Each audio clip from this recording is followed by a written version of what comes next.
प्रातः स्मरणीय संत सम्राट सदगुरु कबीर सत्संग समारोह में उपस्थित देवियों, बुद्धिजीवियों, धर्म प्रेमी सज्जनों, सदगुरु कबीर एक शब्द के माध्यम से पूरे दुनिया के लोगों को कहना चाहते हैं, को अस्करी है नगर कोतवलिया, मांस फैलाए गिद्ध रखबरिया, मूस भय नाव मंजार करहरिया, दादुर सोबय सर्प पहरुआ, बैल बियाय गाय भय बाझा, बछरू दुहिए तिन तिन साझा, नित उठी सिंह सियार से जूझे, कबीर के पद कोई बिरले बूझे। सदगुरु कबीर कहते हैं, को अस्करी है नगर कोतवलिया। नगर इस काया को कहा गया है। कोतवाल पहले के ज़माने में अभी भी थाना में होता है, जो गांव समाज नगर का शहर का रक्षा करता है, लोगों को जगा के रखता है, चोर डकैत से उसकी रक्षा करता है। लेकिन सदगुरु कबीर इस काया रूपी नगर के चौकीदारी की बात करते हैं, कोतवाली की बात करते हैं कि काया रूपी नगर का चौकीदारी कौन करेगा, कोतवाली कौन करेगा। जहाँ मांस फैलाए गिद्ध रखबरिया, ये व्यंग वाणी है। सदगुरु कबीर दुनिया के चाल को देखकर व्यंग वाणी तो बोलते ही थे। मांस फैलाए गिद्ध रखबरिया, अगर 2-4-10 कुंटल कहीं पर मांस रख दिया जाए और उस मांस का रखवार गिद्ध को रखा जाए, तो गिद्ध कभी भी मांस का रखवारी नहीं कर सकता है, वो गिद्ध मांस को खा जाएगा। साहब कबीर के कहने का भाव यही है कि ये मानव शरीर हार मांस से निर्मित, कहा अष्ट कमल दल चरखा डोले, 5 तत्व गुण तीनी रे, साईं को सियत मांस 10 लागे, ठोक ठाक कर बीनी रे। यह हार चाम का शरीर बना हुआ, हड्डी का शरीर माता पिता के संजोग से बना हुआ है। फिर हार चाम हड्डी बना कैसे? इसकी कोई फैक्ट्री नहीं, इसका कोई कारखाना नहीं, ये तो माता पिता के संजोग से। साहब कबीर ने कहा अष्ट कमल दल चरखा डोले। अष्ट कमल का शरीर बना हुआ है, जिसमें 4 कमल पिता के संजोग से है, 4 कमल माँ के संजोग से है। पिता से 4 कमल माथे का केस, पूरे शरीर का हड्डी, 20 नाखून और 32 दांत पिताजी के संजोग से है, और माँ के संजोग से पूरे शरीर का चमड़ा, पूरे शरीर का मांस, पूरे शरीर का नाड़ी और पूरे शरीर का खून रक्त, ये माँ के संजोग से है। ये माता पिता के संजोग से, रज बीज के संजोग से ये शरीर का निर्माण हुआ। तो क्या ये खाद्य पदार्थ है? रज बीज खाने जोग पदार्थ है? साहब कबीर कहते हैं, को अस्करी है नगर कोतवलिया, मांस फैलाए गिद्ध रखबरिया। मांस का रखवार कभी गिद्ध नहीं हो सकता है। सदगुरु कबीर के कहने का भाव है कि काया का रखवार, जो हार मांस का टुकड़ा ये काया है, इसका रखवार ये गिद्ध। गिद्ध किसे कहा साहब कबीर ने? गिद्ध कहते हैं इस मन को, इच्छा को। जैसे गिद्ध मांस को खा जाएगा, वैसे ये इच्छा, ये मन इस शरीर को सही नहीं रहने देगा, इसको खा जाएगा। कितने को दारू पिला के, कितने को गांजा भांग बीड़ी सिगरेट पान सुपारी शिखर पराग जर्दा किमाम खिला के, और अंत में इसका चिता जलवा चुका है ये गिद्ध। पूरे दुनिया के लोग इसी गिद्ध के सानिध्य में रहकर सुख पाना चाहते हैं, शांति पाना चाहते हैं, सद्गति पाना चाहते हैं, और मंदिर में जाके पूजा करते हैं। और शरीर में कोई व्याधि लग गई, शरीर में कोई बीमारी लग गया, तो भगवान से मांगते हैं, भगवान से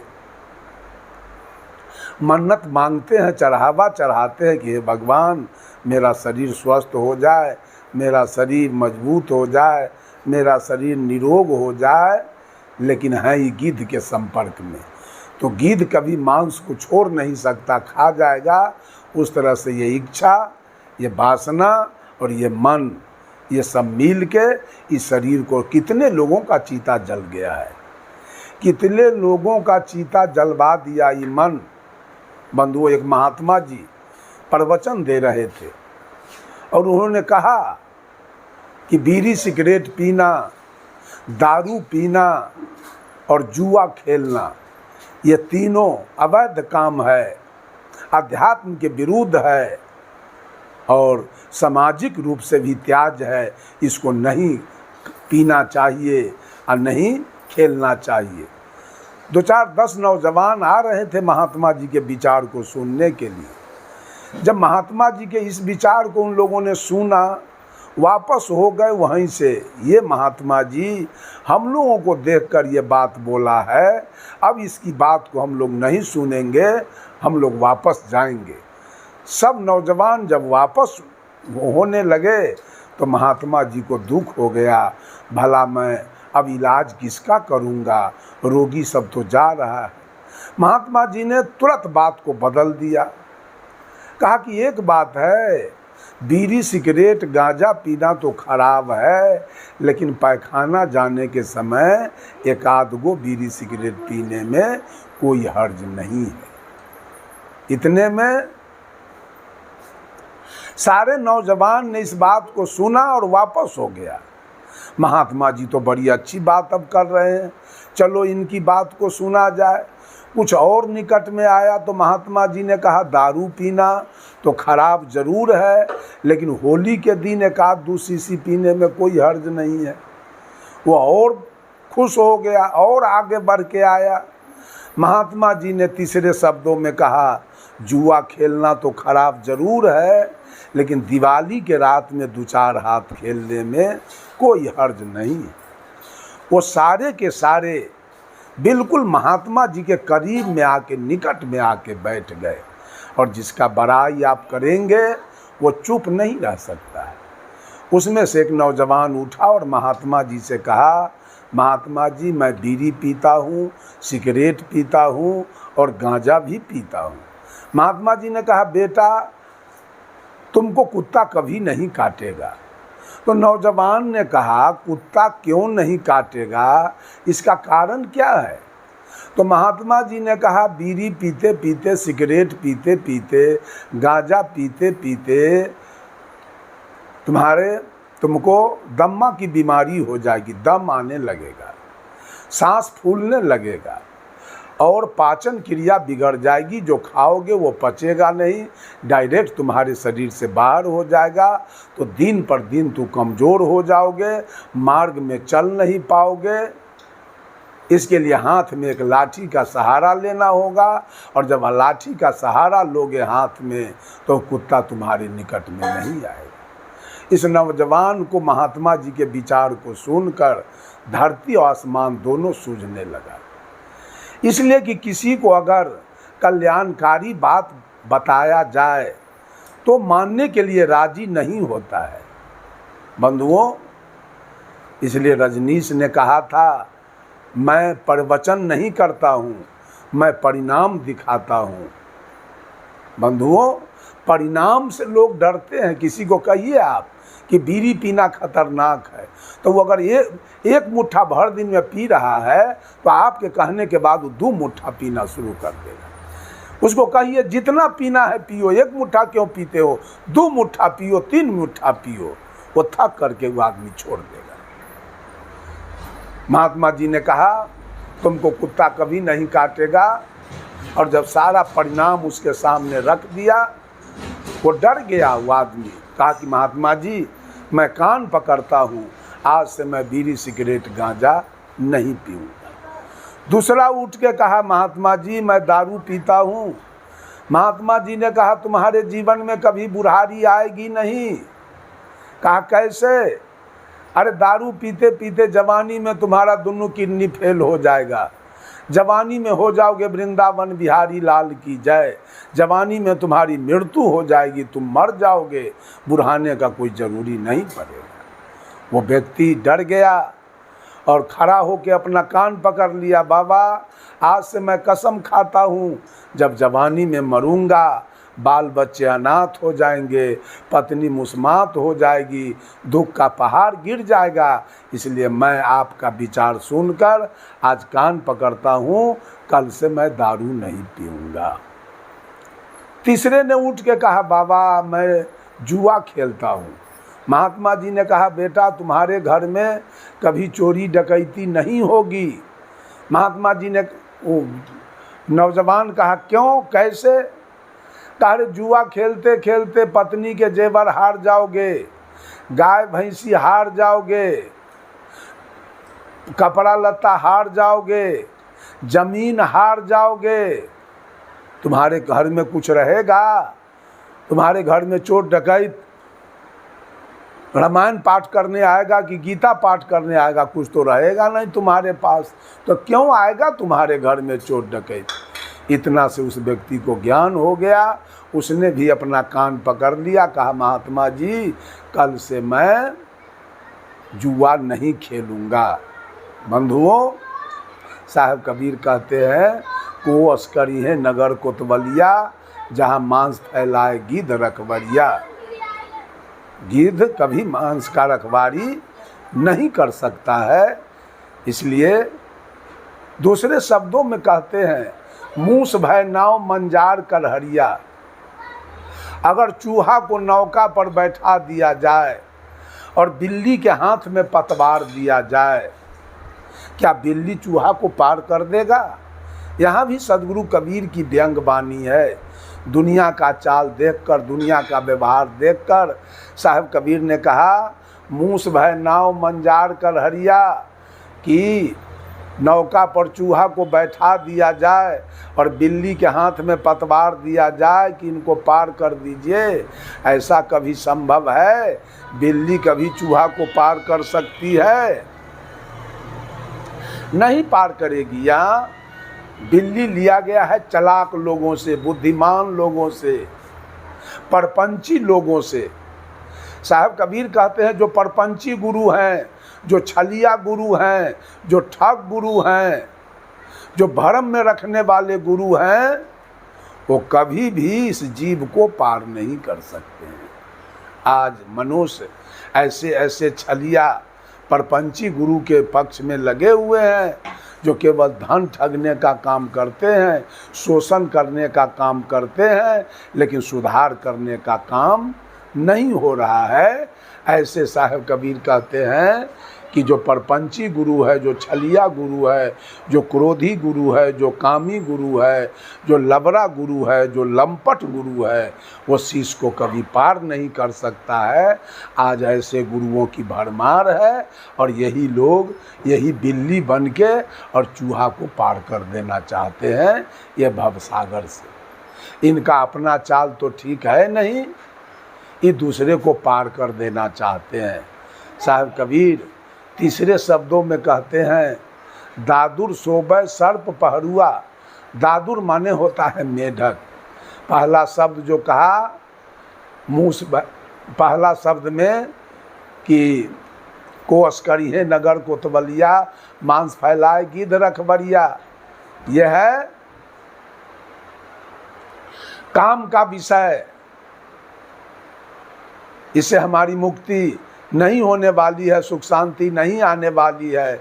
और दूसरा जो है मूस भय नाव मंजार कलहरिया, यह है परपंच का विषय, यह है लोभ का विषय, यह है क्षुद्र बुद्धि का विषय।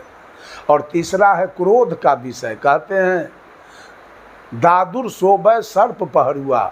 दादुर माने होता है मेढक, जिसे बोलचाल के भाषा में मेघा कहते हैं, कोई बेंग भी कहते हैं।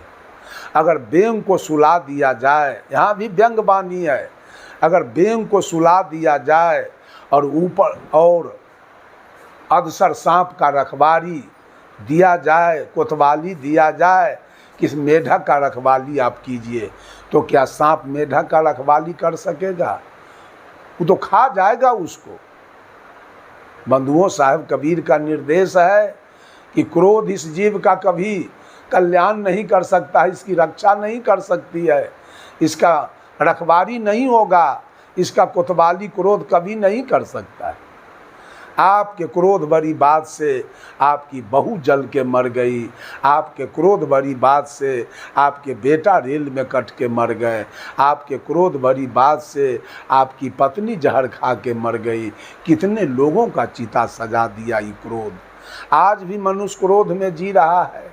अदसर सांप के पास क्रोध होता है, उसका उदाहरण साहब कबीर ने दिया, मानव को बता दिया मेढक और क्रोध को बता दिया है अदसर सांप, कि वो अदसर सांप मेढक का रखवारी कभी कर नहीं सकता है, वैसे ये क्रोध इस जीव का, इस शरीर का कभी भी रखवारी नहीं कर सकता है।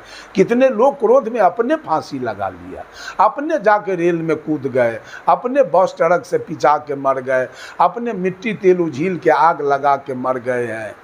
ये क्रोध ऐसा चंडाल है कि आपके जीवन कोई सही नहीं रहने देगा। इसलिए साहब कबीर कहते हैं ये तीनों गुण है, काम क्रोध लोभ, ये तीनों गुण में आपका कल्याण होने वाला नहीं है। बंधुओं, कहते हैं दादुर सोबे सर्प पहरुआ, बैल बियाए गाय भय बांझा, बछरू दुहिए तीन तीन साझा। बैल, लोग कहता है ये आदमी है कि बैल है। बैल माने होता है अज्ञानता, मूर्खता। आज अज्ञानता का विकास हो रहा है, मूर्खता का विकास हो रहा है। परपंची गुरु लोग माटी पत्थर पानी में देवता बता बता कर, तीर्थ व्रत करा करा कर, उसका पैसा लूट कर अपना घर भर रहे हैं। कहते हैं बैल दिया है, अज्ञानता का विकास हो रहा है, मूर्खता का विकास हो रहा है। चारों तरफ अनाचार, कदाचार, बेविचार, बलात्कार, भ्रष्टाचार, नरसंहार का व्यापकता हो रही है, बढ़ रहा है, और ज्ञान रूपी गाय बांझ पड़ रही है। अज्ञानता का विकास हो रहा है। बैल जो पुल्लिंग है, जो बैल कभी बच्चा नहीं दे सकता। साहब कबीर यहाँ भी व्यंग वाणी बोलते हैं, बैल बियाए, अज्ञानता का विकास हो रहा है, मूर्खता का विकास हो रहा है, और गाय भय बंझा, और ज्ञान रूपी गाय बांझ पड़ रही है दिन पर दिन। कहाँ ज्ञान की चर्चा चल रही है?